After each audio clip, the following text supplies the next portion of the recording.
Praise the lord. ప్రభునందు ప్రియ సహోదరులకు యేసుక్రీస్తు వారి శుభప్రదమైన పూజింపదగిన నామం పేరిట వందనాలు మరియు ఉదయకాలపు శుభాలు. అనుదిన వాగ్దానంతో ఏకీభవిస్తూ ఆత్మీయంగా మీరంతా బలపడుతున్నారని నమ్ముతున్నాను.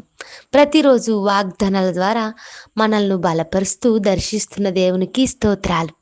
నేడు కీర్తన ద్వారా ప్రభువుని స్తుతిద్దామా?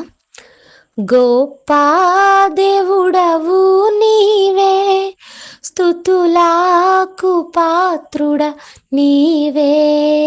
గొప్ప దేవుడవు నీవే, స్తుతులకు పాత్రుడ నీవే.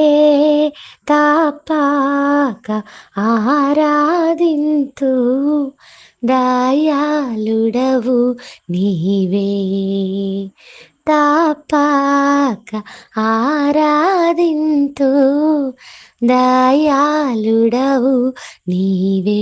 రుచి చూచి ఎరిగి తిని యెహోవా ఉత్తముడనియు రక్షకునాశ్రయించి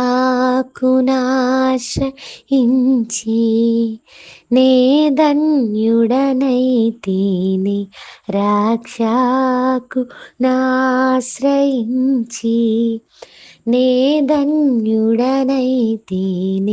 రుచి చూచి ఎరిగి తిని యెహోవా ఉత్తముడనియు.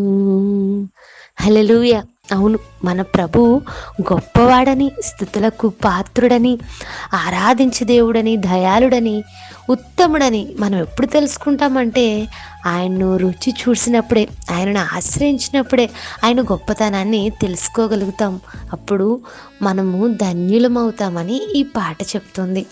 నేడు వాగ్దానాన్ని ధ్యానిద్దామా? యెహెజ్కేలు గ్రంథం 34వ అధ్యాయం 16వ వచనంలో మొదటి మాటలు చదువుతున్నాను. తప్పిపోయిన దానిని నేను వెదుకుదును, తోలివేసిన దానిని మరలా తోలుకుని వచ్చేదను, గాయపడిన దానికి కట్టుదును. దేవుడు తన లక్షణాన్ని ఈ మాటల్లో చెప్తున్నాడు. ఆయన మనకు కాపరి అయి ఉన్నాడని బైబిల్ చెప్తుంది. తన జనులకు కొంతమంది కాపరులను నియమించాను, అయితే వారు సరిగ్గా మిమ్మల్ని పోషించలేదు, సరిగ్గా మిమ్మల్ని సంరక్షించలేదు. అందుకే నేనే పోషిస్తాను, నేనే సంరక్షిస్తాను, తప్పిపోయిన వారిని వెతుకుతాను అని ఈ వచనంలో దేవుడు చెప్తున్నాడు. యేసుప్రభు వారు కూడా ఇదే మాట మాట్లాడారు. తప్పిపోయిన వారిని వెతికి రక్షించడానికి యేసుప్రభు వారు ఈ లోకానికి వచ్చారు. మనందరము గొర్రెల వలె త్రోవ తప్పిపోయాము, అవిధేయంగా జీవించాము. కానీ ప్రభు సిలువలో మరణించడం ద్వారా, ఆయన మరణ సమాధి పునరుత్థానంలో మనం తెలుసుకోవడం ద్వారా, ఆ బాప్తిసం ద్వారా, ప్రభువును అంగీకరించడం ద్వారా దేవుణ్ణి మన జీవితాల్లో స్వీకరిస్తున్నాము. ప్రభు త్రోవలో మనం జీవించగలుగుతాం, ఆయన సంకల్పం ద్వారా నడిపించబడతాం. అయితే ఈరోజు నీవు ప్రభు త్రోవలోకి వచ్చావా, ఆయనని నీ సొంత రక్షకునిగా అంగీకరించావా అనేది ఆలోచించాలి. ఆయన పరిధిలో జీవిస్తున్నావా అనేది గమనించాలి. ప్రభువు తన ప్రేమ ద్వారా మందలోనికి మనల్ని నడిపించాలని ఇష్టపడుతున్నాడు. మరలా తోలుకుని వస్తాను, బయటికి వెళ్ళిపోయిన వారిని మరలా మందలోనికి నడిపిస్తాను అంటున్నాడు. ఆయన మార్గంలో నడిపించడం మాత్రమే కాకుండా గాయాలను కడతాను అనే మాట మనం చదివి ఉన్నాం. ఈ రోజుల్లో గాయాలు చేసేవారే తప్ప గాయాన్ని కట్టేవారు ఎవరు ఉండడం లేదు. శరీరానికి తగిలిన గాయము మెడిసిన్స్ ద్వారానో డాక్టర్స్ ద్వారానో మాన్పివేయచ్చు, కానీ కొంతకాలానికి ఆ గాయం తగ్గిపోవచ్చు. కానీ మనసుకు తగిలిన గాయాన్ని ఎవ్వరూ కట్టలేరు, ఎవ్వరూ మాన్పలేరు. జీవితానికి తగిలిన గాయాలు, హృదయానికి తగిలిన గాయాలు మాన్పేది ఎవరు అంటే, కట్టి బాగు చేసేది ఎవరు అంటే ప్రభు అయిన యేసుక్రీస్తు ఒక్కడే. గాయపడిన నిన్ను తిరిగి సంరక్షించి కట్టి బాగు చేసేవాడు ప్రభువు మాత్రమే. మంచి సమరయుడు మత్తయి సువార్తలో మనకు కనిపిస్తాడు. ప్రేమ ద్వారానే అతడు ద్వేషింపబడిన వ్యక్తికి గాయాలు కడతాడు, బాగు చేస్తాడు, అతడిని సరిచేయడానికి ప్రయత్నిస్తాడు. అయితే ఈ మంచి సమరయుడు దేవునికి సాదృశ్యంగా ఉన్నాడు.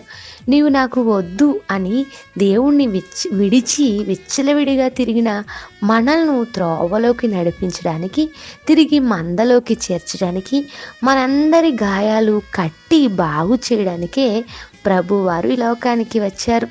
ప్రభు ఈరోజు ఇష్టపడుతూ ఈ మాట నీకు సెలవిస్తున్నాడు. నీ గాయాన్ని కడతాను అని, నిన్ను తన త్రోవలో నడిపిస్తానని.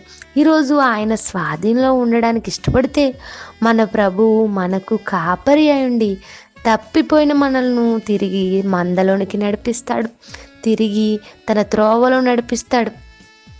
తోలుకొని వచ్చేదను అంటున్నాడు. గాయాలను కట్టి బాగు చేసి, ఈరోజు ఎలాంటి పరిస్థితుల్లో నీవు దేవుని త్రోవ నుండి బయటికి తోలివేయబడ్డావు, ఎలాంటి త్రోవల్లో తిరుగుతున్నావు, దేవుని నుండి తప్పిపోయావు, కాలం, మనుషులు, జీవితం ద్వారా గాయపడి మిగిలిపోయావేమో, దేవుడు నిన్ను కాపరి అయి బాగు చేస్తాడు, తన త్రోవలో నడిపిస్తాడు, పచ్చిక గల చోట్ల నన్ను పారుండ చేస్తాడు అంటాడు దావీదు. పచ్చిక గల చోట్లకు, శాంతికరమైన జలముల యొద్దకు నిన్ను నడిపించే కాపరి అయిన దేవుని కాపరత్వానికి అంగీకరిద్దాం, ప్రభు త్రోవలో నడుద్దాం.